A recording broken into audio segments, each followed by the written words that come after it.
Assalamualaikum warahmatullahi wabarakatuh. Terima kasih kepada Ibu Nawasari, SNM selaku dosen pembimbing entrepreneurship. Kami dari kelompok 7 akan mempresentasikan proposal bisnis plan kami. Nama saya Dimas Dharma Yudhira sebagai ketua kelompok. Adapun judul proposal yang kami buat yaitu nasi goreng sedang yang beralamatkan di Jalan Selat Panjang dan Mega Asri 2C, nomor 1. Bab 1. Overview. 1. Business background. Nasi adalah sebuah bagian penting dari masakan tradisional Indonesia. Nasi goreng sebenarnya muncul dari beberapa sifat dalam kebudayaan Indonesia yang tidak suka mencicipi makanan dingin dan juga membuang sisa makanan beberapa hari sebelumnya. Makanya, nasi yang dingin itu kemudian digoreng untuk dihidangkan kembali di meja makan. Ada berbagai macam resep nasi goreng, tapi unsur utamanya adalah nasi, minyak goreng, dan kecap manis. Selain itu, banyak tambahan lain yang dapat dimasukkan, mulai dari sayuran, daging, sampai sambal, saus, kerupuk, dan telur goreng. Nasi goreng sudah menjadi bagian dari sejarah panjang budaya kuliner Nusantara. Kepopulerannya membuat nasi goreng seolah identik dengan Indonesia. Jadi bukan hal yang aneh jika banyak di antara kita yang mengira nasi goreng merupakan warisan nenek moyang kita. Kenyataannya, jika nasi goreng kabarnya lahir dari kebiasaan masyarakat tradisional Indonesia yang tidak suka membuang makanan sisa. Mereka akan mengolah kembali makanan tersebut sehingga nikmat dikonsumsi. Selain itu, mereka juga dikenal dengan kebiasaan menyantap makanan hangat. Alasan inilah yang melatar belakangi lahirnya ide memanaskan nasi bersama dengan sejumlah bumbu. Hal ini yang di kemudian hari kita kenal dengan nama nasi goreng.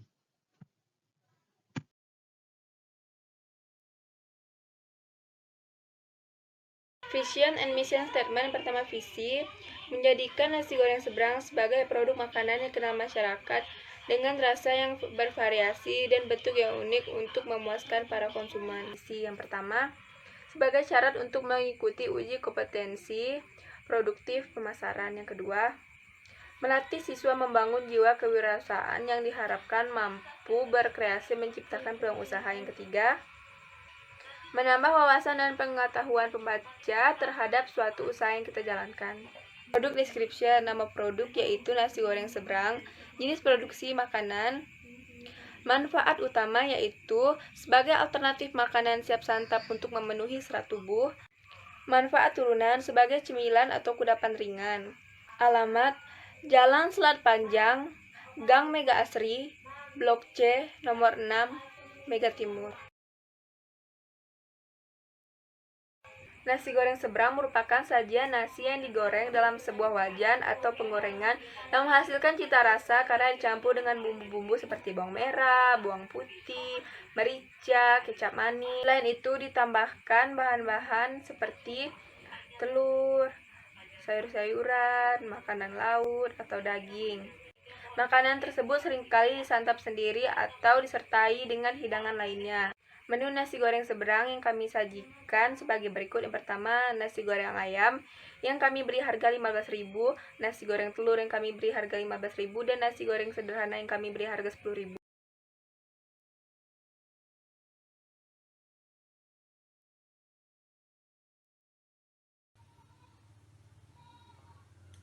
Selamat siang dan salam sejahtera untuk kita semua. Di sini kami kelompok 7 akan mempresentasikan tentang organisasi struktur yang diketuai oleh Dimas Dharma Yudhistira, dan di bagian pemasaran ada Maimuna, dan di bagian produksi ada Maura Valencia dan Yordan Christian, dan di bagian keuangan ada Ruth Kurnia Modesta. Deskripsi pekerjaan masing-masing bagian yaitu yang pertama, ketua mengkoordinir dan memimpin jalannya usaha serta bertanggung jawab terhadap keberhasilan usaha. Dan di bagian pemasaran, menjalankan usaha-usaha pemasaran produksi terutama dalam hal promosi, baik itu melalui media cetak maupun media sosial. Di bagian produksi, menyiapkan bahan yang dibutuhkan dan mengkoordinir pelaksanaan proses produksi. Dan yang terakhir, di bagian keuangan, mengatur segala jenis pengeluaran dan pemasukan serta membuat laporan sebagai bentuk pertanggungjawaban. Oke, sekian dari saya pribadi menjelaskan. dan akan dilanjutkan oleh anggota saya yang lainnya. Terima kasih.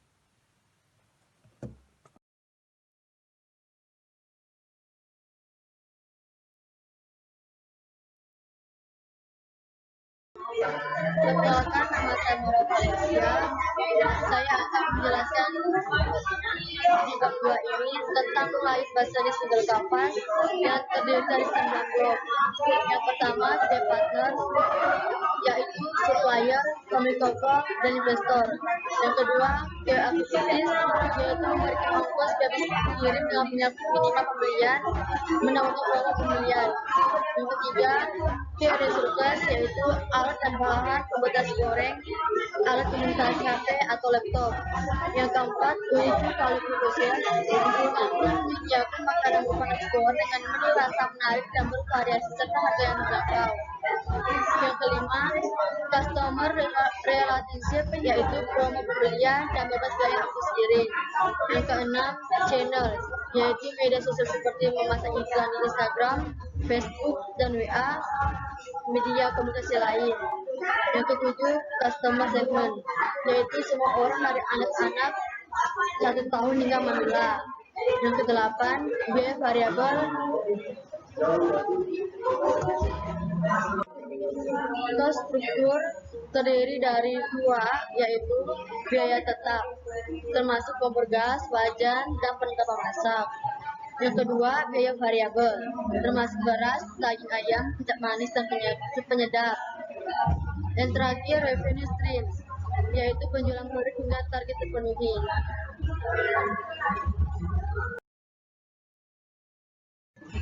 Selanjutnya masuk ke bab 3, yaitu financial plan. Yang pertama, Bassanis Professional Budget, artinya fixed cost, yang meliputi biaya variabel tetap, terdiri dari kompor gas, wajan, dan perlengkapan masak. Jumlah total 410.000. Yang kedua, Bassanis Execution Budget, yaitu biaya untuk proses pembukaan bisnis, terdiri dari beras, daging ayam, kecap manis, minyak rasa, minyak goreng, telur, cabai rawit, bumbu, gas, dan styrofoam. Jumlah total 214.000. Nama saya Maimunah. Nah, selanjutnya saya akan menjelaskan bagian ketiga, yaitu break even point.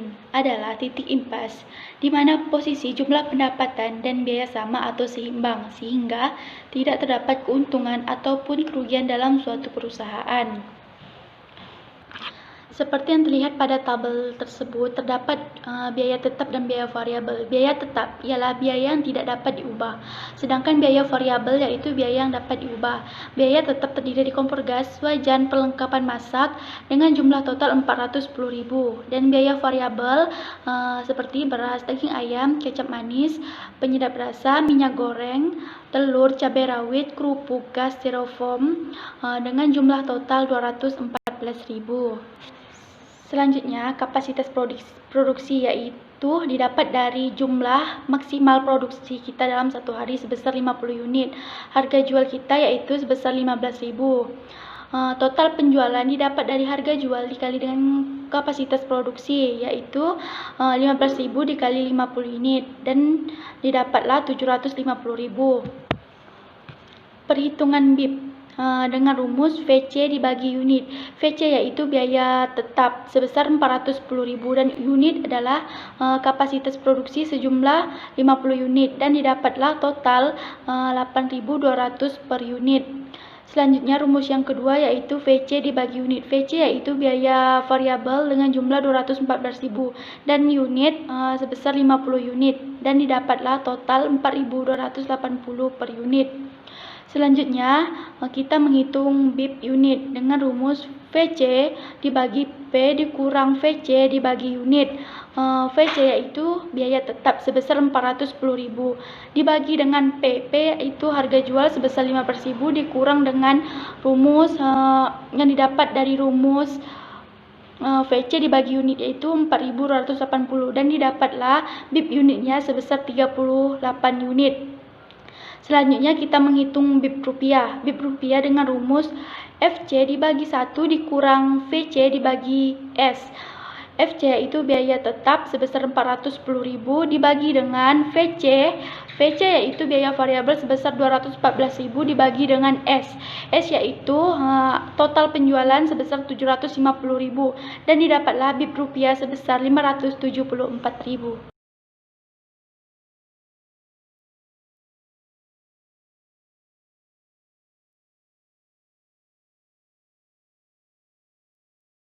Selanjutnya kita memasuki bagian perhitungan yang terakhir, yaitu bagian 4 Profit Revenue Sharing, ialah perhitungan bagi hasil atas keseluruhan pendapatan usaha dan dikurangi dengan pengeluaran dan biaya-biaya.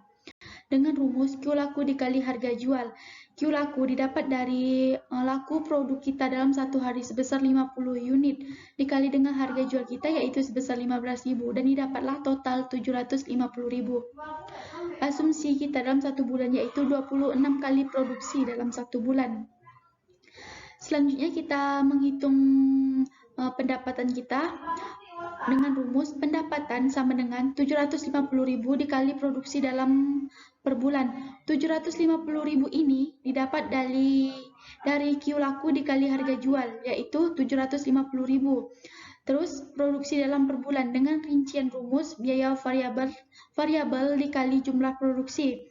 Biaya variabel kita sebesar 214.000 dikali jumlah produksi kita, yaitu 26 kali produksi. Dan didapatlah 750.000 dikali 26 dikurang 214.000 dikali 26 dengan jumlah total 13.936.000.